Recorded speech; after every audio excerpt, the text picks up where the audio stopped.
Welcome to Indonesia's largest fish exporter. You are gonna be a little bit shocked. 26,000 gallons. We got sharks. This side of the hobby that you don't get to see back home. Wow, okay, that's insane.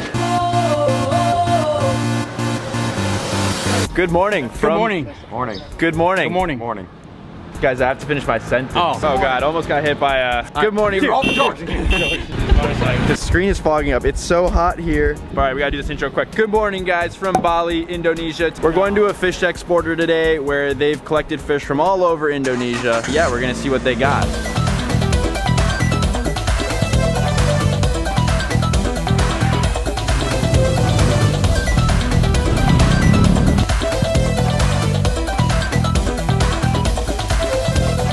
It's quite the facility. It's pretty big.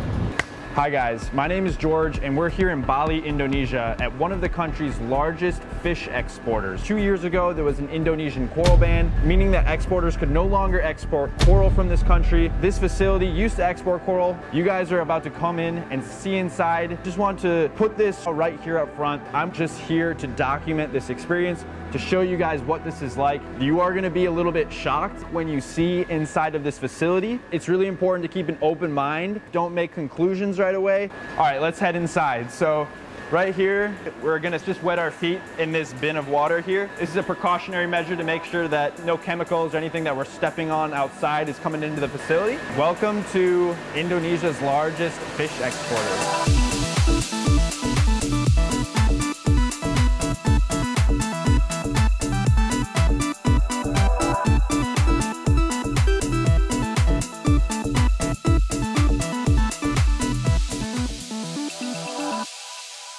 His name is Mr. Elias.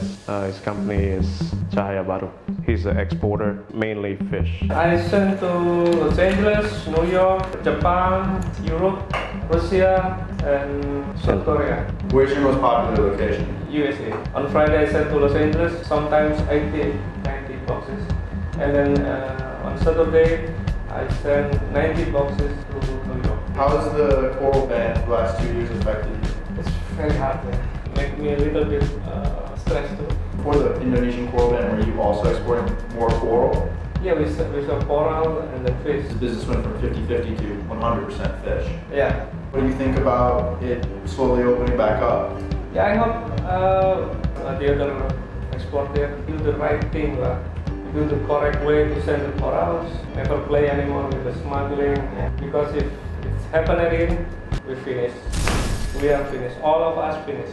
This is the time to do the right thing. Make me famous, no problem. Okay, great. Are all the fish in your facility wild caught? Mix. Mixed between what, wild caught and captive bred? These are golden angels right here. How many fish at a time do you bring in? Gimana caranya untuk itu? So basically, Ilya said that there isn't a set number of fish that he decides to choose. It's sort of like he chooses a fish and whatever is caught by the diver, that's what he gets. What do you say to the people that get worried about collecting from the ocean? Since my father era, the people say like that, but until now we still get a lot of fish. There's enough. As long we don't destroy the houses or from the fish, we're still okay. Like what is this? Singapore black angel. I don't think I've ever seen that fish before. How long do the fish stay here before they get exported? For the big fish, 4 until a week.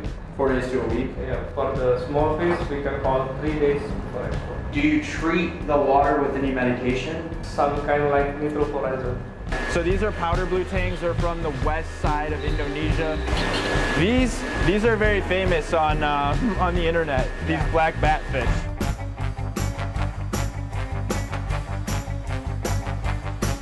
That's your favorite. These are majestic angelfish. How much do those sell for? Like $200.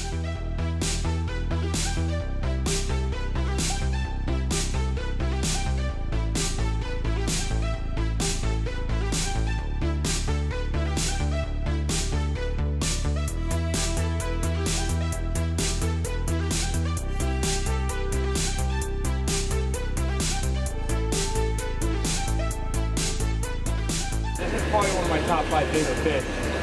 The quality of fish here compared to the Philippines. There's no comparison. So the fish are going to be healthy in the Philippines and Indonesia. The fish are healthy, right? But it's the way they collect the way this facility is. I can speak for my experience as well. I ordered from Philippines before. It doesn't matter if I use copper or not. After 3 days, everything just dropped continuously. By looking at the fish after 3 days, you know if they use cyanide. If they use cyanide, 1 week, all dead. So you'll see in this row right here, all these yellow bins are a type of fish that may look very familiar to you guys. They're called blue hippo tangs, also known as the dory fish from Finding Nemo. That movie can affect the price and the supply and demand of just one certain type of fish. After Finding Dory, Finding Nemo came out, the price of this fish went from $20 to $30 for a fish to $60, $70 a fish. And look how many they've collected. We got some babies in here.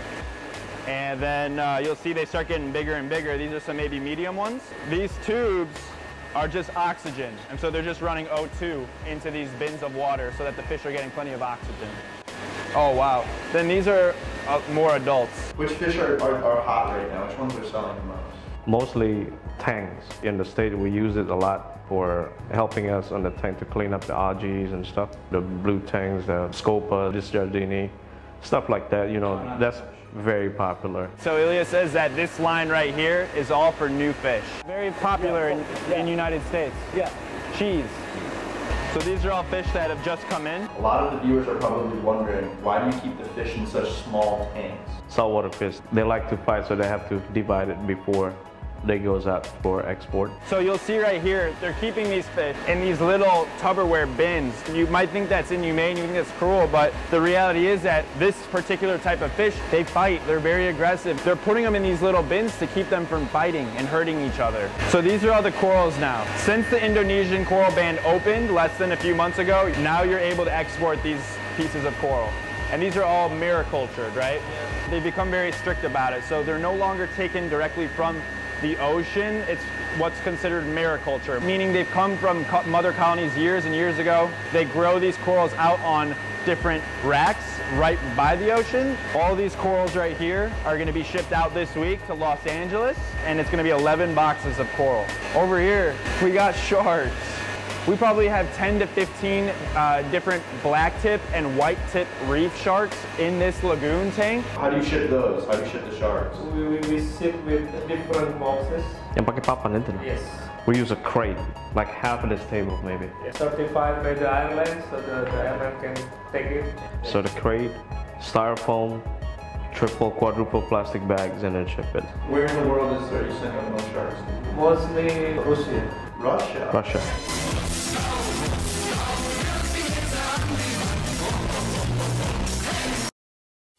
Most of those sharks are going to Russia. Yes. So people in the U.S. aren't really ordering those sharks. So what is this? This is leopard maybe, leopard shark? Yeah. Leopard shark, right here, one. There's more right there. Right here they got blue spot stingrays. Look how many of them they have. Basically this whole section over here, guys, is invertebrates. So you got shrimp, crustaceans, mollusks, snails, crabs, feather dusters, everything you can think of. We got sea urchins. You got cocoa worms right here. Look, when we touch these guys, they're gonna go in. Whoa. Yeah. They live in these little shells. How many different types of fish do you have? Or is it uncountable? Just species? I have to pull out my stock list on that one. This is where they have all their filtration. It's basically like cement underground filters. It's pretty cool. Massive protein skimmer. Do you get all your water from the ocean? Or do they just bring it in a truck? I buy using truck. How many gallons of water is running through here? They do liters here. Liters, yeah. 100,000 liters. 100,000 liters of water? System. It's like 26,000 gallons. 26,000 gallons of water running through the system. Yeah. This is for the medication room. This is the quarantine room. So this is where they bring any like sick fish. Look how many quarantine tanks they have set up. As you can see, this right here is a very sick fish. It has ick all over its body. So they're medicating this fish. This is actually kind of amazing that they have a room dedicated to this and they have so many different tanks set up. Clearly they care about the fish. A lot of places might give up on a fish. That's really amazing. What's the rarest fish you guys have ever had? Colini. Alkalini. It's blue. Blue one. It's very expensive. No? During 5 years, I only found one piece. We have small laboratory. All right, so in here, they have a small laboratory. I'm quite impressed by how nice this little room is. And if you look up here, look how many different things they're tracking. You know, they're tracking things like the pH, salinity, temperature. So they have 3 people that work in this room that are keeping up with these things. And you can see here they got a fully functioning laboratory. I know these are the Hannah checkers. You can tell they're spending a lot of time and money on keeping their parameters right. And then this is their shipping department over here. So this is where they pack all of their different fish. These guns right here are just air. So if you, I don't know, the fish get placed in bags with oxygen, and then they're placed in this box right here. Then this box is placed in one of those cardboard boxes right there. Then they get sent to your fish stores and you pick them out at your fish store. All the fish that you're exporting are local here to Indonesia. What are some of your most profitable fish? Some fish is seasonal, yeah. So like the angelfish, like the bluefish angel.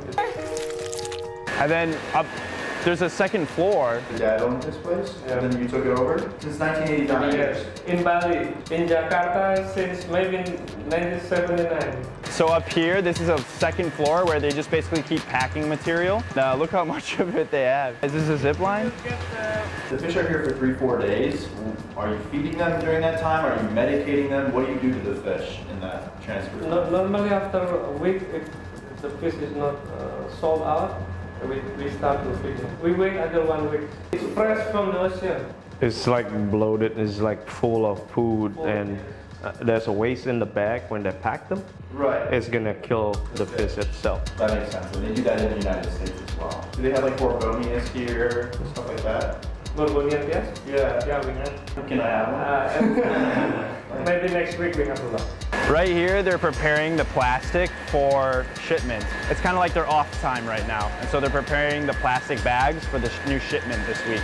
All right, guys, I hope you enjoyed this video and you found it as interesting as I did. If so, make sure to drop it a like down below. I'm gonna be here in Indonesia for the next couple months, checking out more fish facilities, diving some of the reefs, and ultimately checking out some of the things on this side of the hobby that you don't get to see back home. So subscribe if you haven't already. I'll see you in the next one, but until then, remember to keep those nitrates low.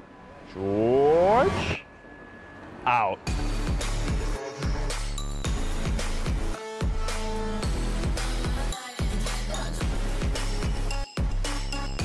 I hope this mic sounds good.